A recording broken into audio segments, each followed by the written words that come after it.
Maravilhoso é contemplar esse Deus maravilhoso, grandioso, glorioso.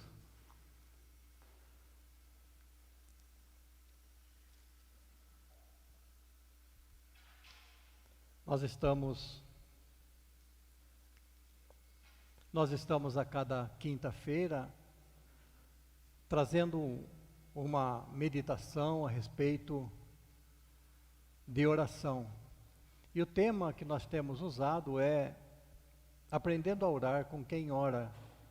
E a cada quinta-feira nós estamos trazendo um personagem bíblico do qual nós, olhando para a oração que eles fizeram e deixaram para nós, tirarmos algumas lições importantes para a nossa vida de oração.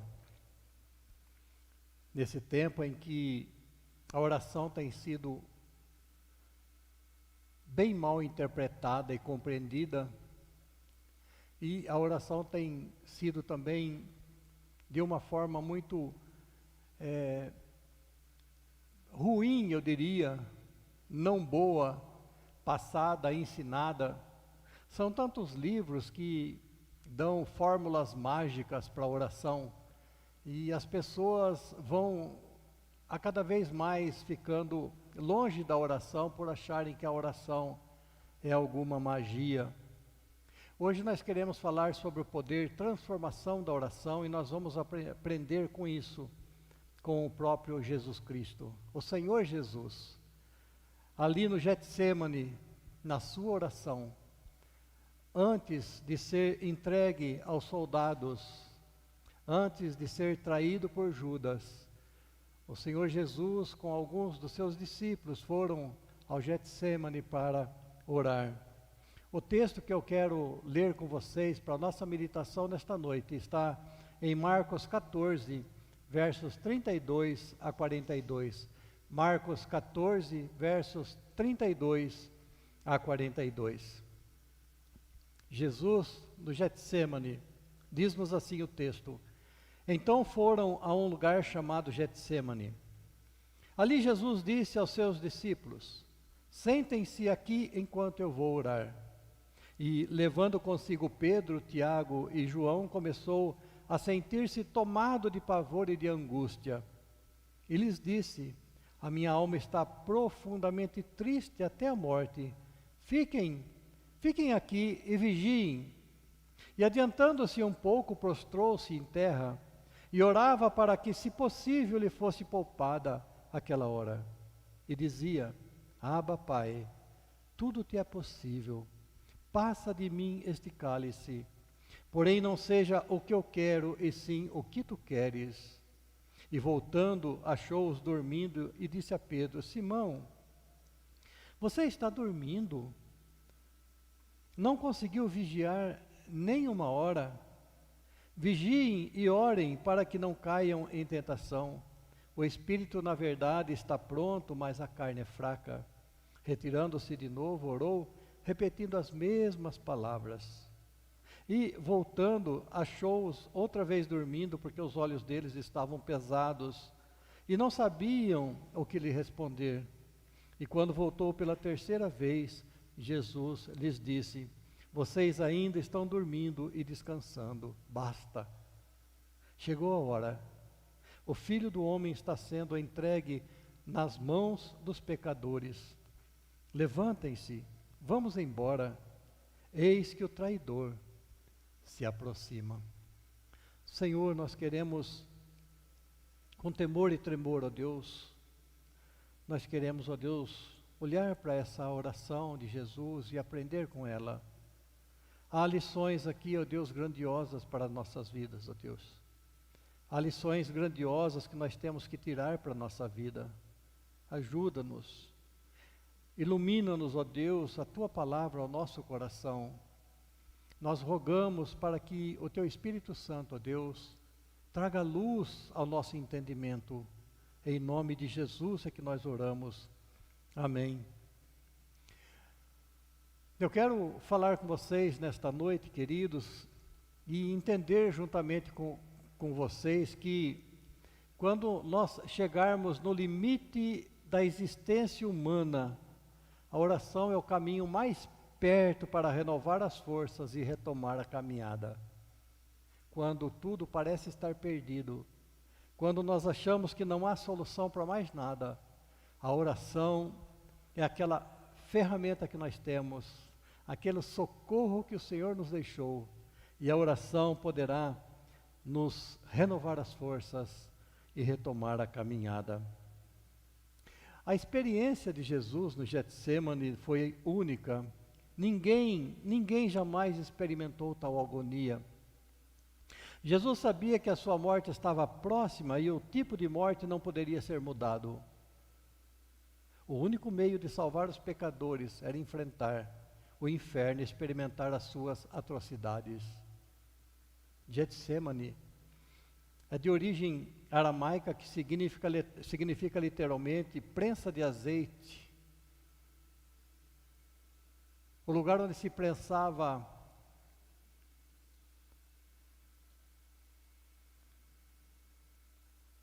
para tirar o azeite.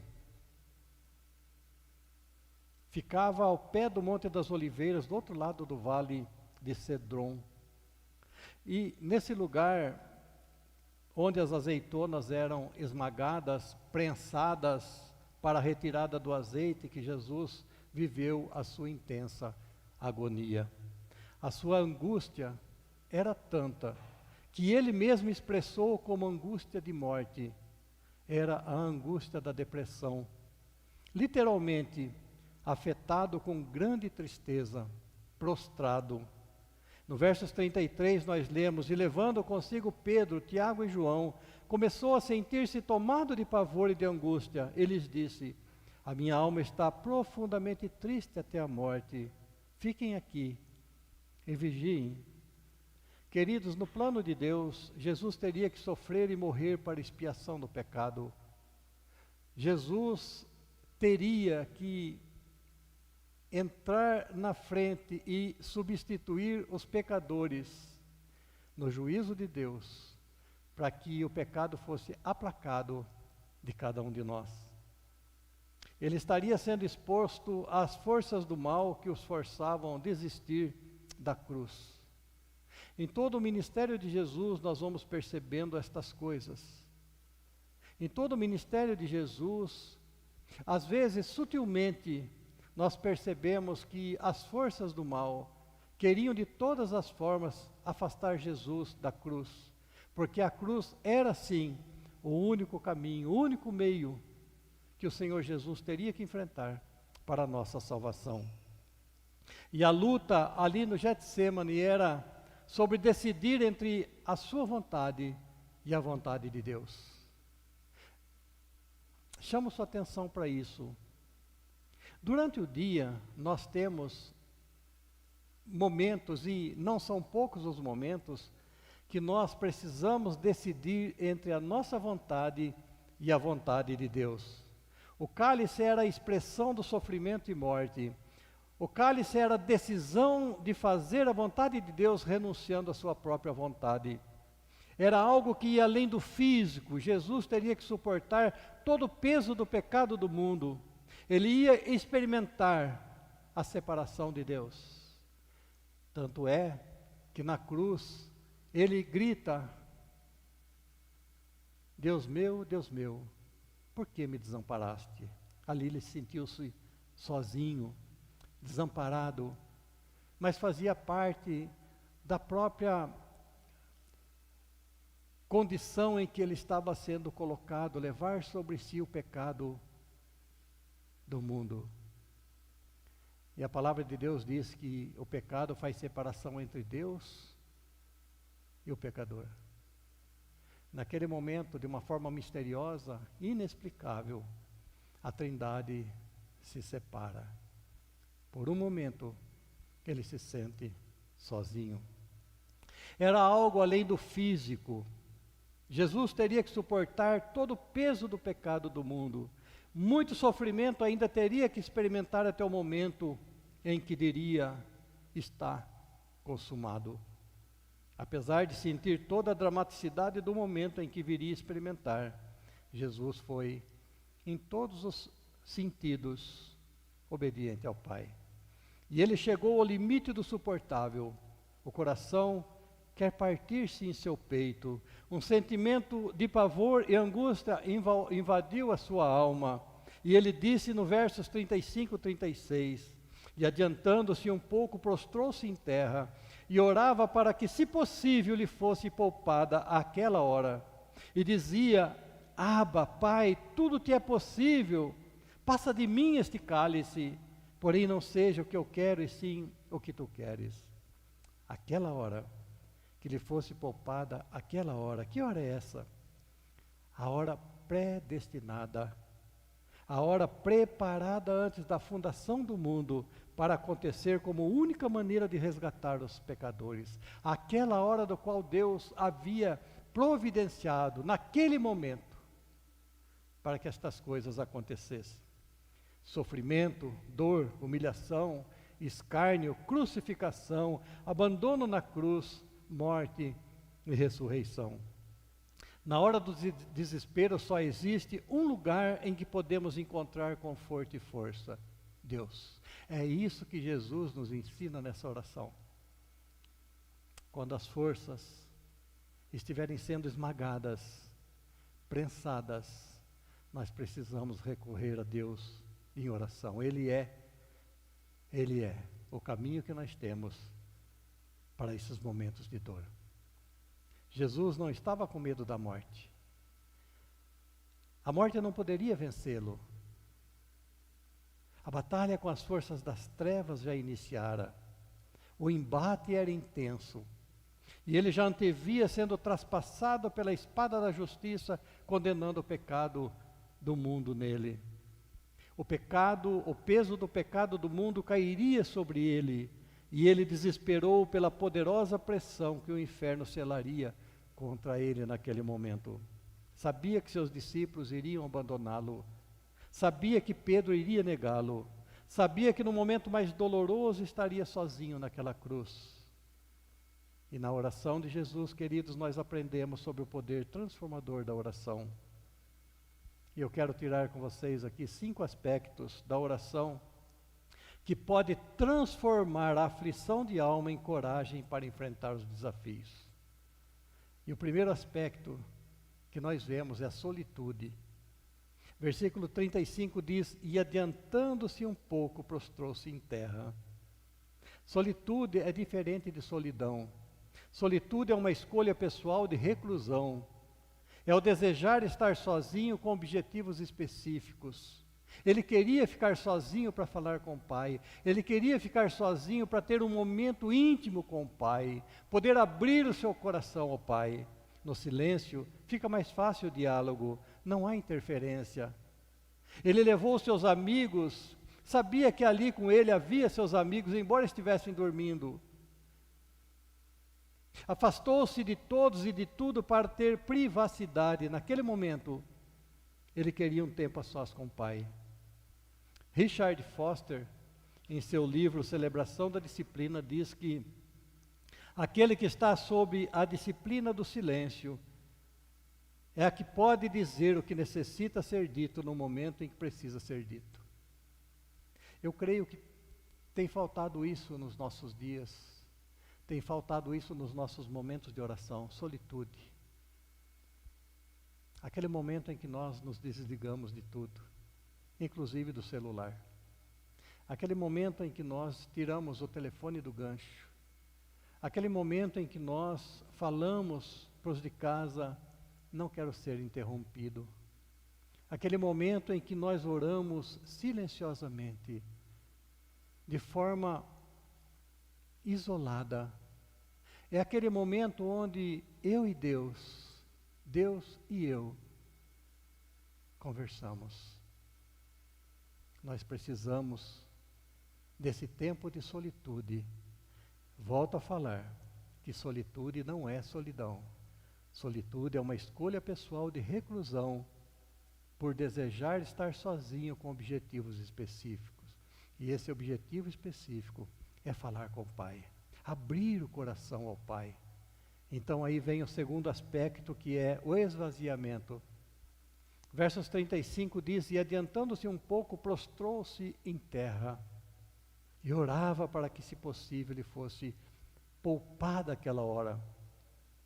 Prostrou-se em terra, esvaziou-se. Esse prostrar-se, no original do grego, literalmente entende-se descer de um lugar mais alto para outro mais baixo. De uma posição mais alta para uma posição mais baixa. É como se estivesse andando a cavalo e desmontasse, fosse ao chão. O Criador do universo prostra-se com o rosto em terra, em demonstração de esvaziamento completo. Mais tarde, o apóstolo Paulo vai escrever aos Filipenses o hino cristológico desse esvaziamento, que o Senhor Jesus, mesmo sendo Deus, esvaziou-se da sua condição de Deus, tornando-se homem e indo para a cruz. Esvaziou-se de qualquer desejo próprio para encher-se dos desejos de Deus. Esvaziar-se, tirar o ego, tirar o eu. Esvaziar-se é dizer para Deus: eu esvazio tudo que eu tenho dentro de mim, minhas vontades, meus desejos, para que a tua vontade, o seu desejo, tome conta do meu ser. O terceiro aspecto dessa oração, que transforma, é rendição. Versos 36, nós lemos: E dizia: Abba, Pai, tudo te é possível, passa de mim esse cálice. Depois ele continua dizendo: Contudo, não seja o que eu quero, e sim o que tu queres. Nessa oração nós vemos Jesus rendido ao Pai. Nesta oração Jesus se rende à vontade do Pai. Nesta oração, neste momento, o Senhor deixa a sua vontade para assumir completamente a vontade do Pai. Abba, Pai. A maneira cheia de ternura para falar com o Pai. Abba, Pai, tudo te é possível. O Senhor Jesus sabe que Deus pode todas as coisas. Poderia livrá-lo, mas era um projeto desde a fundação do mundo, que vem sendo anunciado desde o Antigo Testamento. Teria que acontecer, não tem plano B. Jesus está orando de maneira íntima, porque ele está falando com seu Pai. O reverendo Herdanes Dias Lopes escreve que o que derrubou o primeiro Adão foi dizer: faça-se a minha vontade e não a sua. E o segundo Adão foi vencedor porque ele fez o caminho inverso. Ele diz: faça-se a tua vontade, não a minha vontade. Muitas vezes na oração nós esquecemos de perguntar para o Pai qual é a vontade dele. Senhor, qual é o teu propósito para isso? Senhor, qual é o teu projeto para a minha vida? Senhor, o que o Senhor pensa a respeito destas coisas? Não. Na maioria das vezes a oração é feita: Senhor, eu quero isso. Faça isso. Senhor, eu espero assim. Precisamos pensar a respeito disso. Chamar Deus de Pai é um privilégio que não aprendemos ainda a experimentar na sua totalidade. Chamar Deus de Pai somente para filhos que se sentem filhos obedientes. Creio que uma das razões em que as pessoas têm perdido um pouco o respeito de falar com Deus como Pai é que na atualidade, na forma moderna de se criar filho, os filhos não têm respeitado mais seus pais como deveriam respeitar. E o fato de não tratar seus pais mais com respeito, eles acabam tratando Deus como Pai da mesma maneira, sem respeito, sem reverência, sem se render diante desse Pai. Mas falta um aspecto ainda dessa oração, que é a persistência. Versos 39 nós lemos: retirando-se de novo, orou repetindo as mesmas palavras. Em Mateus 26, 44 nós lemos: deixando-as novamente, foi orar pela terceira vez, repetindo as mesmas palavras. Ele persistiu até compreender a vontade do Pai.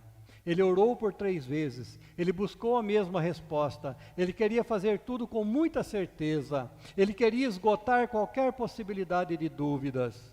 Oração não é fazer Deus trabalhar para nós. Oração não é dizer para Deus o que Ele precisa fazer, como Ele precisa fazer e quando Ele precisa fazer. A oração é um realinhamento, não da vontade de Deus com a nossa vontade. A oração é um realinhamento da nossa vontade com a vontade de Deus. A oração nos leva a entender qual é a vontade de Deus. É desejar que a nossa vontade seja feita no céu, enquanto a vontade de Deus seja feita na terra. Ele chegou a suar sangue, porque jamais pensou em abandonar o plano de Deus. Em último lugar, o último aspecto é a confiança. A sua confiança era tal que a vontade do Pai lhe deu segurança. Os versos 39 ao 42 nós lemos: retirando-se de novo, orou repetindo as mesmas palavras. Voltando, achou-os outra vez dormindo, porque os seus olhos estavam pesados. E não sabiam o que lhe responder. Veio pela terceira vez e disse-lhes: ainda dormis e repousais? Basta, chegou a hora. O Filho do Homem está sendo entregue nas mãos dos pecadores. Levantai-vos, vamos, eis que o traidor se aproxima. Adolf Paul, um comentarista do Novo Testamento, diz que Jesus sabia muito bem diferenciar a sua vontade com a vontade do Pai, sem, porém, se separar dele. Ele colocou a sua vontade, mas com o propósito de que a vontade de Deus prevalecesse. Contudo, não seja como eu quero, e sim como tu queres. Queridos, a paz verdadeira, a paz da alma, a paz do nosso coração, é fruto do conhecimento e obediência total na vontade de Deus. A oração de Jesus trouxe paz ao seu coração que estava desesperado. Na oração, o Senhor Jesus encontrou paz no momento da aflição. Quando Ele diz: a minha alma está profundamente triste, angustiada. Quando Ele termina a oração, Ele está pronto para o embate. Ele está renovado, restaurado. Ele está novamente com as suas forças intactas. Lucas diz que um anjo do céu o confortava. Lucas 22, 42, 43 nós lemos: Pai, se queres, passa de mim esse cálice, contudo, não se faça a minha vontade, sim a tua. Então Lucas emenda: então lhe apareceu um anjo do céu que o confortava. Ele já estava pronto para seguir em frente. A oração trouxe de volta a sua motivação e coragem. Queridos, o Senhor Jesus chegou no Getsemane cheio de pavor e angústia, e Ele saiu revigorado. O tempo de oração deve trazer conforto e reavivar a nossa caminhada, jamais desanimar. Se você parar para orar com os seus problemas, entregar os seus problemas para o Senhor na oração e levantar aflito, então você não orou.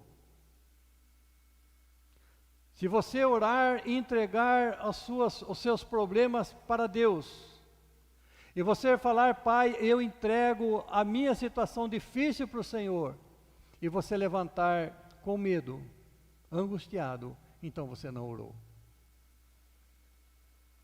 A oração tem que nos transformar.